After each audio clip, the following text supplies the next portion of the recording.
اس سفر میں بھی انہوں نے اپنے بھائی کے ساتھ بنیامین کے ساتھ کچھ اچھا سلوک نہیں کیا، اسے سخت سست کہتے رہے، جھڑکیاں دیتے رہے۔ بنیامین صبر سے ان کے طعنے سنتے رہے۔ آخر یہ پھر دوبارہ دربار میں پیش ہوئے اور کہنے لگے، بادشاہ سلامت، آپ کے حکم کے مطابق ہم اپنے چھوٹے بھائی کو ساتھ لے آئے ہیں۔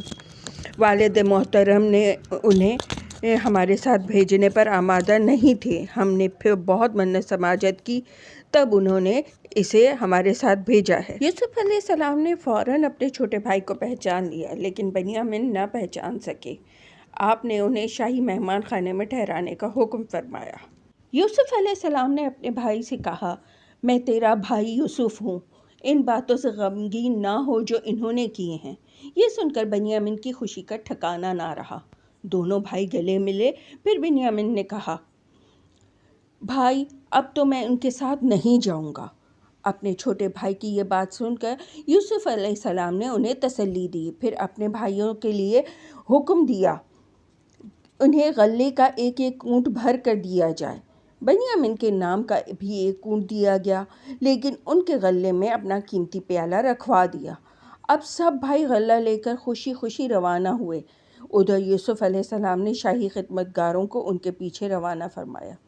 یہ خدمت گار قافلے کے پاس پہنچے تو ان میں سے ایک نے اعلان کیا، اے قافلے والو، رک جاؤ، تم یقیناً چور ہو۔ یوسف علیہ السلام کے بھائی یہ سن کر دھک سے رہ گئے۔ غلہ ملنے کی خوشی دھری کی دھری رہ گئی۔ انہوں نے کہا، ہم چور نہیں، تم بتاؤ تمہاری کیا چیز گم ہوئی ہے؟ ہم ابھی یہی ہیں، چاہو تو تلاشی لے لو۔ ساتھ میں انہوں نے کہا، ہم تو یہاں پہلے بھی آ چکے ہیں اور غلہ لے کر جا چکے ہیں، نہ ہم چور ہیں اور نہ ہی ہمارا چوروں سے کوئی تعلق ہے۔ اب شاہی خدمتگار نے کہا، ادھر ادھر کی بات مت کرو، ہمارے بادشاہ کا قیمتی پیالہ غائب ہے۔ تم یہ بتاؤ، اگر پیالہ تمہارے سامان سے مل گیا تو تمہاری کیا سزا ہے؟ اس پر وہ بولے، اس کی سزا یہ ہے کہ جس کے سامان سے پیالہ ملے وہی اس کے بدلے میں سزا بھگتے۔ یہ سب لوگ یعقوب علیہ السلام کی اولاد تھے اور دین ابراہیمی کے پیروکار تھے۔ ان کی شریعت میں چور کی سزا یہی تھی کہ جس کے پاس سے چوری کا مال نکلے اسے اس 1 سال کے لیے غلام بنا کر رکھا جائے۔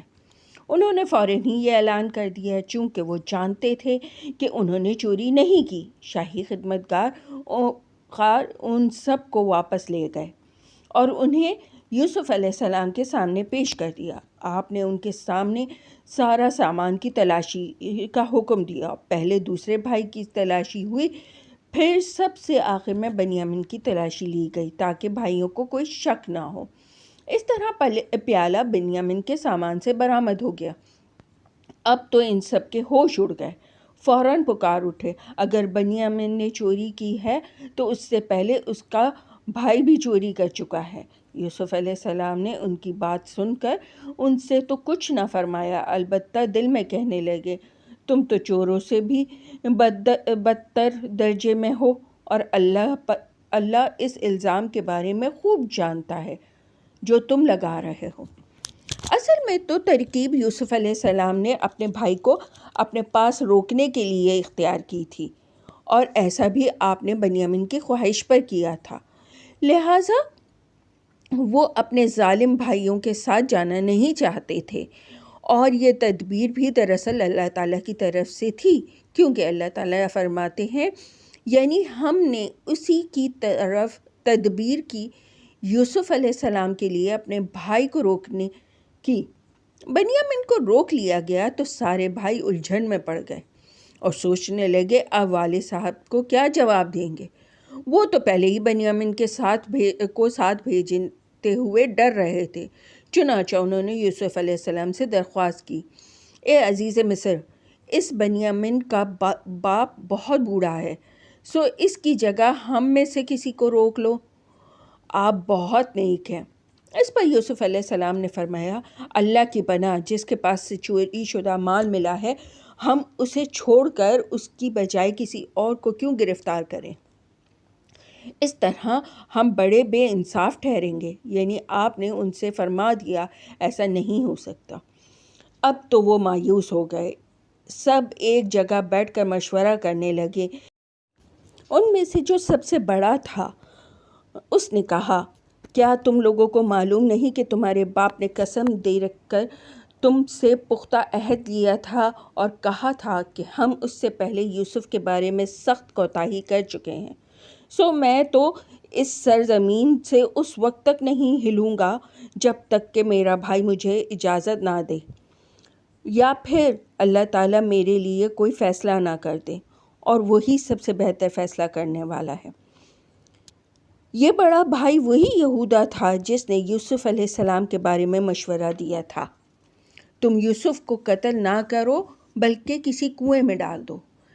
یعنی یہودا اس وقت بھی دوسرے بھائیوں کی نسبت نرم رویہ اختیار کیا تھا، اور اب بنیامین کے حق میں بھی وہ ان کی نسبت نرم ثابت ہوا تھا۔ آخر باقی بھائی وہاں سے روانہ ہوئے، کنعان پہنچے اور یعقوب علیہ السلام کو ساری خبر سنائی۔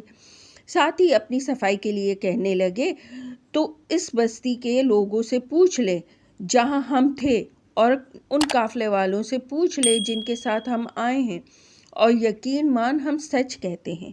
یعقوب علیہ السلام پہلے ہی یوسف علیہ السلام کا صدمہ اٹھائے ہوئے، اب انہوں نے بنیامین کے بارے میں خبر سنائی تو فرمایا، حقیقت یہ نہیں ہے بلکہ تم نے بات گھڑی ہے۔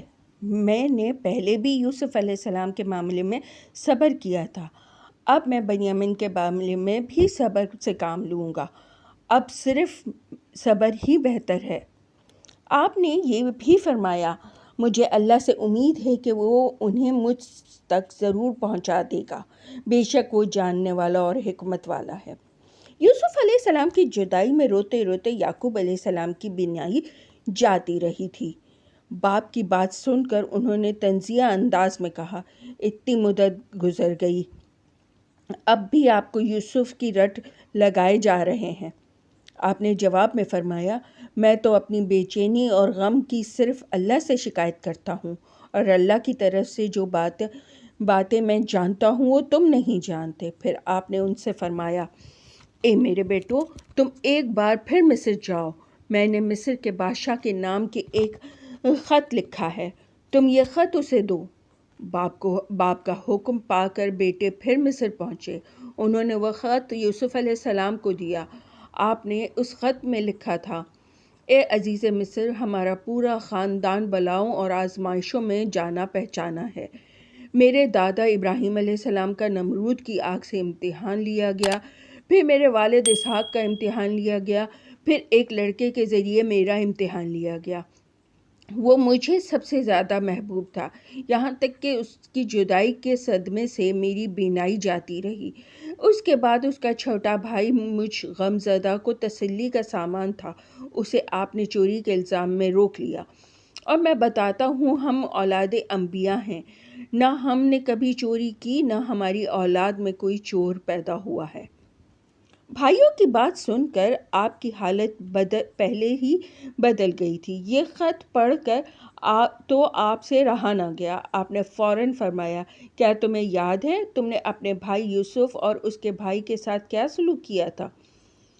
بھائی عزیز مصر کی یہ بات سن کر بہت حیران ہوئے کہ اسے یہ بات کس طرح معلوم ہوئی، کہ چنانچہ وہ بولے، کیا آپ یوسف ہیں؟ آپ نے